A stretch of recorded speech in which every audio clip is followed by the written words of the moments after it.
સોરઠમાં દુકાળ પડે છે, માલધારીઓ સિંધમાં જાય છે, એવી વખતે જાહલ પણ જાય. નવઘણે કહેવાયું બેન તારે જવાની જરૂર નથી, તો ના સમાજની હારે જીવવા માટે મારે જવું છે. અમારે રઘુવીરસિંહ ચુડાસમા રિટાયર્ડ ડીવાયએસપી પણ અહીં બેઠા છે. જાહલની ચિઠ્ઠી બે લખાણી છે, એક ભગત બાપુ ઉદ્દુલા કાગે લખી છે, એક લખી છે ગીગા બાપુ ખૂંચાલા આંગણ. એમાં ભગત બાપુની ચિઠ્ઠીની એક ઘટના બની છે. અમારે કેશોદ પાડોદર ગામ આપણા પરબતભાઈનું, એમના પિતાજી ફોગાભાઈ ડેર મારા પિતાજીના ખાસ મિત્ર. હેમુભાઈની નાટકની કંપનીમાં હેમુભાઈ એક ભાણે 3 મામા, પથુદાન, શંભુદાન ને કરણીદાન. અને એ વખતે કોઈ લાઇટની વ્યવસ્થા ન મળી અને પાડોદરમાં કંપની હતી. ફોગા મામા મને કહેતા હતા કે હેમભાઈ ને જાહલ થવું તો હેમભાઈ સ્ત્રી પાત્ર લેતા સાહેબ. હેમભાઈ નો ફોટો દર વખતે એની તિથિ વખતે છાપામાં આવે છે સ્ત્રી પાત્ર નો. સાહેબ નક્કી ન કરી શકો કે આ પુરુષ છે કે સ્ત્રી છે.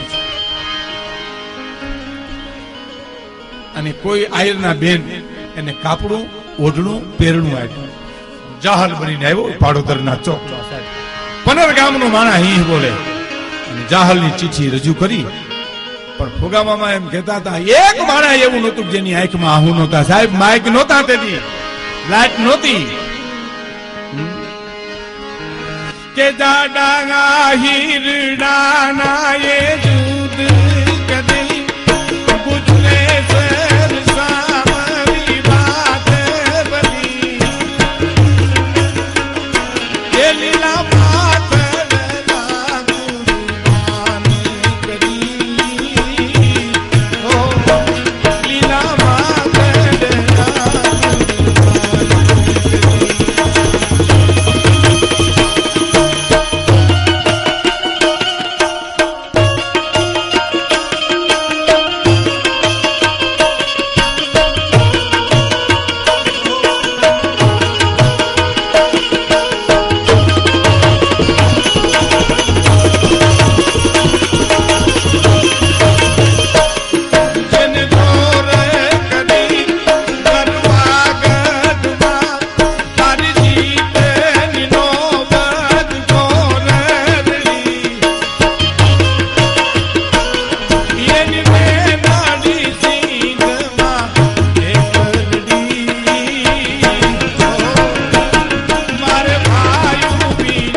બેટી હોરતના હિમાળા ખોતર દીધી કે 9 હોરતનો ધણી 9 ગણ નો આવ્યો આવી ગયો જવ તો હોના કીધું બેન માગી લે કે ના બાપ મારે તો તારા કાપ જવતાલી ભૂખ હતી અને નવગણ બોલ્યો છે કે આજે ખરીદાર થયું છે નવગણ એમ બોલ્યો છે કે આ તાંબડાની મોજણી કરી દેવાય ગોદરના પગમાં પહેરાવું તો ઋણમાંથી મુક્ત થવાય નથી એ પરિવાર આજે ઋણ સ્વીકાર કરે છે સાહેબ આ વિચાર તો કરો તો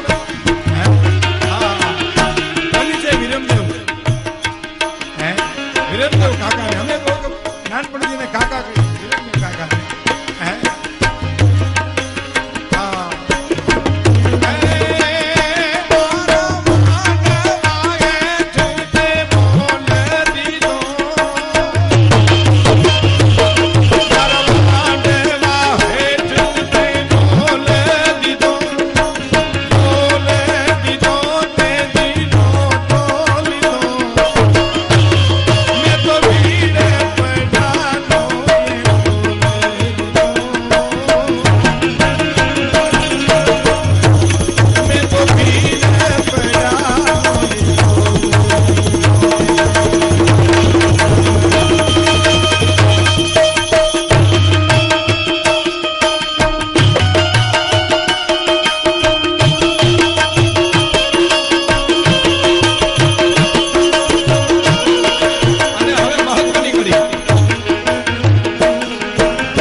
બાપુ કુચાળાએ લખી છે એમાં તો ચાહલની ખુમારી બતાવી છે ઈ મજા શું કે છે સાંભળજો કે સિંધમાં જાહલ થઈ જપાટ અને ફરમાયો નુક ફરમાન આડા આડા ઓડા બાંધી જા એવો તો તેજ તું ખુલી તલવાર પરમ પૂજ્ય મોરારી બાપુ એટલી ખુશ થઈ ગયા આ ચારણ ની કલમ તો જો तरकान मुंह पर नजर ताकी वतन कफराए वते तरकान मुंह पर नजर ताकी वतन कफराए वते तरकान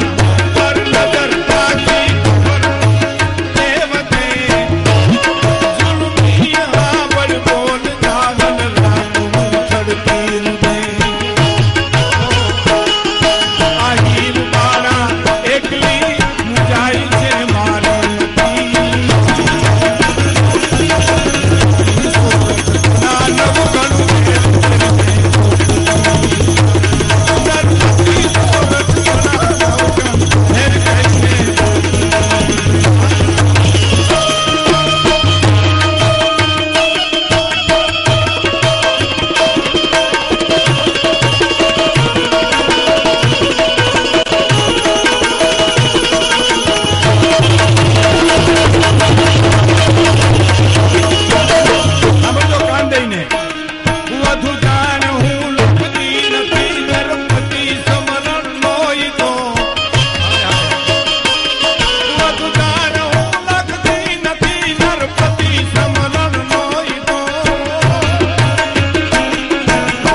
વધુ જાણ હું લખતી નથી નરપતિ સમરણ નો તો ઘણા વર્ષોના વાળા ભાઈ ગયા બાપ કદાચ ભૂલી ગયો કે જી વધુ જાણ હું લખતી નથી નરપતિ સમરણ નો તો વધુ જાણ હું લખતી નથી નરપતિ સમરણ નો તો દેવાટ બોદર તણી યાદી હજુ દિલમાં હોય તો ઈ બાપુ પટા તણી બેટી આજ ધીરજ તજી દઈ ધ્રુજતી ગણપતિ સોરઠ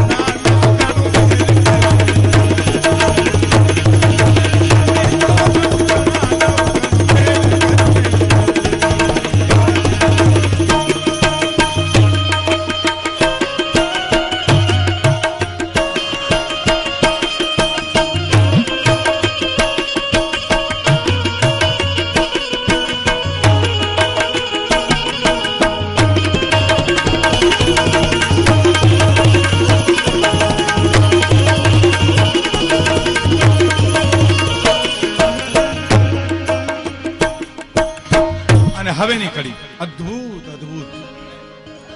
કે મેરું તડો વડતા તમારો જેનું પેટ સાયર ને બને એ જ મેરું તડો વડતા તમારો જેનું પેટ સાયર ને બને મેરું તડો વડતા તમારો પેટ સાયર ને બને જદુ બીચ કર્યો વંશ જાતો તખત બેહાર્યો તને ઈ વાતના ઉપકારની તારા ચિત્તમાં હોય સમૃતિ નરપતિ સોરઠ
જુનાગઢ આવે છે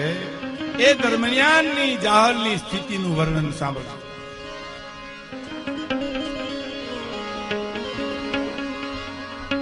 કે અવતી મહિના તીનની મેં સીધ મહિપત સે કરી જાહલ જોગમાયા હતી જાહલ સતી હતી સાહેબ એ જે અવતી મહિના તીનની મેં સીધ महिपत से करी સુમરાને આરે શરત કરી હતી 3 મહિનાનું મારે વ્રત છે 3 મહિના પછી હું જરૂર તારી સાથે લગ્ન કરીશ એટલે વિશ્વાસી હતો 3 મહિના પછી આવી જશે નહીં આવે તો જીભ કડીને મરી જાય અવધિ મહિના 3 ની મેં સીધ महिपत से करी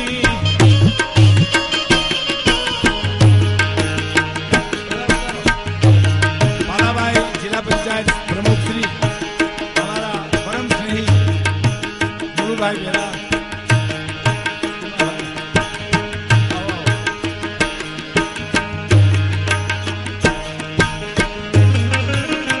थोड़ी जगह आपो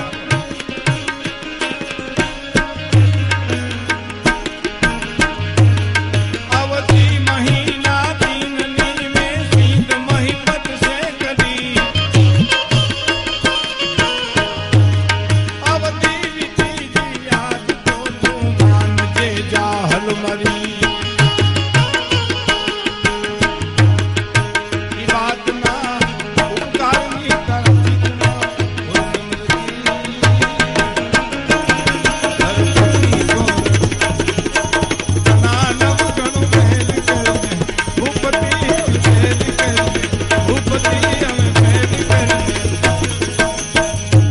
જુનાગઢ આવે છે એ પરિસ્થિતિ જ્યારે જાહલની માં જગદંબા ભગવતી ખોડિયાર ને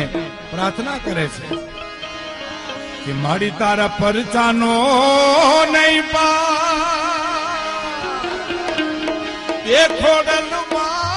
તારા પરચાનો નહીં પા મારે રુદિયે રે